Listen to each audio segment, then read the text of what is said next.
Yang juga jadi sorotan, Saudara, Satgas Damai Kartens memastikan pilot asal New Zealand Glenn Malcolm Cunning tewas ditembak dan helikopter dibakar oleh KKB di distrik Alama, Mimika, Papua Tengah.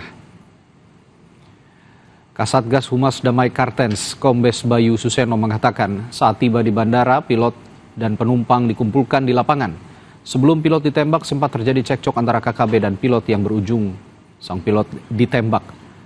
Sementara 4 penumpang dan 1 anak berhasil diselamatkan dan dibawa oleh warga ke Puskesmas Alama. Pilot yang merupakan warga negara New Zealand membawa 4 orang penumpang terdiri dari 2 orang laki-laki dewasa, 1 anak dan 1 bayi. Mereka merupakan tenaga medis yang ada di distrik Alama, terbang menuju ke distrik Alama. Tiba di lokasi di landasan helikopter, mereka kemudian dicegat oleh sekelompok orang yaitu KKB menggunakan senjata api, kemudian diturunkan dari helikopter, dikumpulkan di lapangan dekat landasan helikopter, dan disitulah pilot kemudian dieksekusi.